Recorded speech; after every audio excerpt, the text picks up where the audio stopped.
21 लेकर उपस्थित हैं, जिसमें आज हमारा टॉपिक है वन डे ग्राफ जनित्र। हमें वन डे ग्राफ जनित्र के बारे में और जानना है पहले, तो इसलिए आपको इसकी थोड़ी जानकारी बता देता हूँ। क्या है वन डे ग्राफ जनरेटर? एक ऐसा संयंत्र है जिसकी सहायता से हम अति उच्च विभव 10⁶ वोल्ट कोटि तक का उच्च विभव उत्पन्न कर सकते हैं। और उत्पन्न करने का कारण क्या है इसका? इस उच्च विभव को उत्पन्न करके हम बड़े बड़े वैद्युत क्षेत्र उत्पन्न कर लेते हैं, या बड़ा वैद्युत क्षेत्र उपस्थित हो जाता है। उस वैद्युत क्षेत्र में जो विभिन्न प्रकार के आवेशित कण जैसे इलेक्ट्रॉन, प्रोटॉन या आयन्स होते हैं, उन आयन्स को त्वरित करके, त्वरित मतलब उनको एक्सलेट करके हमें उनकी ऊर्जा में वृद्धि करनी होती है। यदि आवेशित कण, इलेक्ट्रॉन, प्रोटॉन और आयन्स की ऊर्जा में वृद्धि करने के लिए हमें अति उच्च विभव वोल्टेज उत्पन्न करना होता है, और इस अति उच्च विभव वोल्टेज को उत्पन्न करने के लिए हमें वन डे ग्राफ जनरेटर यानी वन डे ग्राफ जनित्र की आवश्यकता होती है। अब ये वन डे ग्राफ जनित्र, चलो ये तो बता दिया भाई इसमें होता है, लेकिन इसका सिद्धांत क्या है? अब आप थ्योरी जो भी थोड़ी लिख लोगे आप, जहाँ इससे पहले ही बता दिया मैंने। सिद्धांत क्या है ये वन डे ग्राफ जनरेटर जो है, दो कंडीशन में कार्य करता है। पहला, किसी भी आवेशित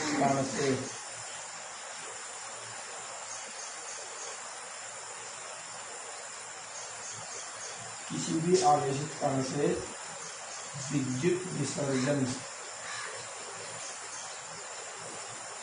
नुकीले सिरे से होता है।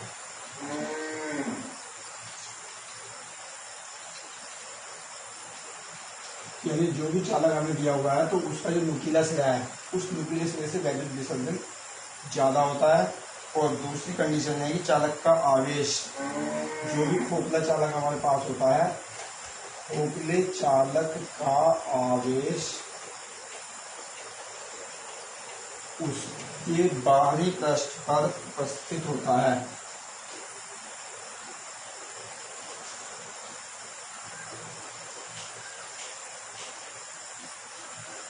बाहरी पृष्ठ पर विद्यमान होता है। यानी दो कंडीशन है, इन दोनों कंडीशन को हमें इसके लिए सेटिस्फाई करके दिखाना है। जैसे आप फर्स्ट कंडीशन की बात कर रहे होंगे, आवेशित कण से जो विद्युत विसर्जन होता है वो इसके नुकीले सिरे से होता है। ये मान लीजिए, माना चालक जो भी हमें दिया हुआ है, चालक की त्रिज्या स्मॉल r, वह आवेश q है। अब जब आवेश q है तो यहाँ से भी क्या निकाल सकते हैं हम? चालक पर वैद्युत विभव निकाल सकते हैं। तो 1/4πε0 q/r बटे 1 मान करके q की मल्टीप्लाई कर दीजिए, तो 4πε0 r और v। लेकिन आवेश का जो पृष्ठ घनत्व है वो सिग्मा बराबर होता है q/a, या q और a का मान कितना है हमारे पास? 4πr², small r², 4πr²।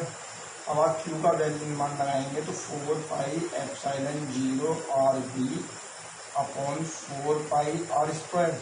4π से 4π और r से r कैंसिल, यानी सिग्मा बराबर जो हमारे पास मान बचेगा वो बचेगा E0 v अपॉन r²। लेकिन ये v क्या है? v जो है चालक को दिया गया वैद्युत विभव है, तो इसकी मात्रा निश्चित होती है। ε0 क्या है? ये भी कांस्टेंट वैल्यू है। इसका मतलब क्या बचा? हमारे पास जो वैल्यू आई वो सिग्मा किसके समानुपाती है? 1/r के। यानी इसका मतलब ये है कि r का मान जितना कम होगा, सिग्मा का मान उतना ही अधिक होगा, यानी पृष्ठ आवेश घनत्व उतना ही अधिक होगा। इसका मतलब क्या है कि जो भी चालक हमारे पास है, यदि उसकी त्रिज्या कम से कम है, तो त्रिज्या कम से कम होने पर आवेश जो है वो ज़्यादा से ज़्यादा पृष्ठ पर फैलता हुआ हमें दिखाई देगा। यानी आवेशित कण से जो विद्युत विसर्जन होगा वो नुकीले सिरे से, यानी जितना सिरा नुकीला होगा उतना ही आवेश जो है ज़्यादा से ज़्यादा वितरित होगा। तो जैसे अगर r टेंड्स टू 0 है तो सिग्मा क्या हो गया? इन्फिनिटी हो जाएगा। इसका मतलब अनंत आवेश पृष्ठ घनत्व में जो है ये वितरित हो जाएगा। तो इस तरह से हमारी पहली कंडीशन सेटिस्फाई हो जाती है। हम दूसरी कंडीशन को भी सेटिस्फाई कर सकते हैं इसी के अकॉर्डिंग। इसके लिए हमें चित्र बनाना होगा अभी। सबसे पहले हमें एक छोटा चालक दिया हुआ है, स्मॉल आर त्रिज्या का एक गोलीय चालक है, इसके बाहर एक दूसरा पृष्ठ है जिसकी त्रिज्या जो है कैपिटल आर है। भीतरी चालक जो हमें दिया हुआ है इसको हम ए मान सकते हैं और दूसरे चालक को हम बी मान सकते हैं। भीतरी चालक के भीतरी पृष्ठ पर प्लस क्यू आवेश है और इसके बाहरी पृष्ठ पर कैपिटल क्यू आवेश है। इन दोनों को हमने एक तार के द्वारा टच कर दिया है या अटैच कर दिया है। तो हमें दिखाना है कि जो आवेश होता है वो इसके बाहरी पृष्ठ पर फैलता है। सबसे पहले आप गोले ए पर विभव निकालेंगे। ये जो गोले ए पर विभव है ये भी दो कारण है इसके लिए। किस किस के कारण? एक तो भीतरी गोले के कारण और एक बाहरी गोले के कारण।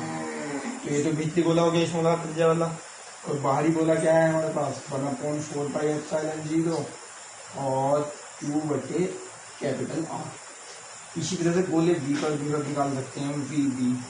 तो गोले बी पर जो विभव है वो इसी आवेश के, सॉरी आवेश दोनों है लेकिन रेडियस के लिए एक ही है, Q बटे आर